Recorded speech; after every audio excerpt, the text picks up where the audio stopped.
Assalamualaikum dan salam sejahtera kepada semua penonton dan juga subscriber. Terima kasih kepada yang dah tekan subscribe ya. Okey, dalam video kali ni aku nak kongsi dengan korang ya, alkisahnya tentang pemimpin-pemimpin parti pergi menghadap Yang di-Pertuan Agong ya. Apakah sebenarnya tujuan mereka dipanggil menghadap ya? Permohonan mereka untuk menghadap Yang di-Pertuan Agong diterima dan mereka akan menghadap. Sebenarnya sebab apa? Ramai yang mengaitkan perjumpaan itu ya, pertemuan itu ada berkaitan dengan isu KWSP dan juga bantuan kerajaan yang lain ya. Jadi dekat sini aku nak tegaskan ya, aku nak jelaskan kepada korang bahawa pertemuan tersebut ya antara Duli Yang Maha Mulia Yang di-Pertuan Agong dengan ketua-ketua parti politik di Malaysia ni bukan bertujuan berkaitan dengan KWSP, sikit pun tidak ya. Okey. Apa yang mereka ya antara ketua-ketua parti politik dan Yang di-Pertuan Agong nak bincangkan ialah sebenarnya berkaitan dengan isu pembukaan sidang parlimen, isu PRU dan isu-isu yang lain ya, berkenaan dengan parti politik dan juga parlimen. Jadi tidak timbul isu membawa usul kepada Yang di-Pertuan Agong untuk meluluskan KWSP dan sebagainya ya. Sebab kita kena tahu KWSP ni ada akta dia. Okey. Dan akta tu still masih diguna pakai lagi sampai sekarang ni. Dan apa yang boleh dibuat oleh Agong ya, Duli Yang Maha Mulia ialah menasihati. Sekiranya timbul isu tu ya, menasihati. Jadi kalau kita nak kata perjumpaan tersebut ya, ada berkait rapat dengan bantuan ataupun pengeluaran KWSP, maka itu ialah satu yang tidak tepat. Jadi adalah sangat tidak wajar kalau kita nak kaitkan secara langsung pertemuan ketua-ketua parti politik ni berjumpa dengan Yang di-Pertuan Agong kerana KWSP ya. Benda itu tidak, kata orang, tidak bersaling kait sangatlah ya, tidak berkait. Okey, apa yang nak dibincangkan aku dah sebut tadi ya. Sebab untuk pembukaan parlimen, PRU tentang di Sarawak PRU negeri kan, dan juga isu-isu yang berkaitan dengan Dewan Negara dan Dewan Rakyat. Itu sebenarnya tujuan untuk perjumpaan tersebut ya.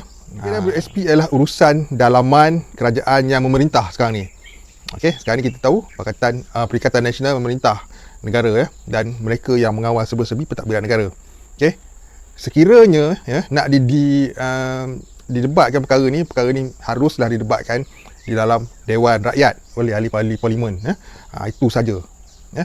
Itulah pentingnya pembukaan parlimen ya. Bila parlimen dibuka untuk sidang ya, untuk mulakan balik persidangan, maka masa itulah boleh dijadikan gelanggang untuk menuntut ya dan mendesak.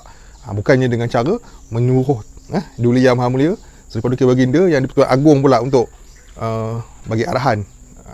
Macam tu lah cerita dia ya. Agong ada kuasa, kita tak nafikan kuasanya, kuasa eksekutif dia. Tapi untuk melaksanakan benda-benda macam ni, KWSP dan bantuan kerajaan ni ialah kuasa dan budi bicara kerajaan yang sedang memerintah. Walaupun Agong ada kuasa penuh, tapi bukan semua kuasa ada pada Agong untuk melaksanakan satu benda ya. Dalam arti kata yang lainnya, Agong memang tunggak negara, tapi bukan semua urusan boleh dicampuri oleh Duli Yang Maha Mulia Seri Paduka Baginda Yang di-Pertuan Agong. Terutama KWSP ni. Urusan KWSP ni memerlukan ahli-ahli politik. Okay. Dan itulah sebabnya penting untuk dibuka sidang parlimen ni ya. Kita pun tak perlu nak risau apa, sebab ahli parlimen semua yang terlibat dalam parlimen semuanya dah disuntik dengan vaksin, dah cukup 2 dos dah diorang dapat Pfizer, vaksin mahal Jadi kalau buka sidang parlimen pun tak ada masalah kot ya, dengan ada penghadang apa semua, boleh je bersidang sebenarnya. Dan itulah perjumpaan tu banyak akan berkisar tentang PRU, darurat, pembukaan parlimen dan sebagainya. Okay? Isu KWSP, isu dalaman, yang mana ianya akan dibincangkan dalam Dewan Rakyat sahaja. Okay? Itu dah lebih kurang penjelasan kepada korang supaya faham ya kenapa ketua-ketua parti politik ni nak berjumpa dengan Duli Yang Maha Mulia Seri Paduka Baginda Yang di-Pertuan Agong. Itu sebab dia. Okay? KWSP ni kita boleh cakap sipi-sipi sajalah kalau nak timbul pun. Okay? Tapi itu di antara perbincangan tentang KWSP ni. Kalau nak Duli Yang Maha Mulia Agong nak buat dia akan bersama dengan Perdana Menteri saja. Tak perlu nak panggil ketua-ketua parti politik yang lain. Tak perlu.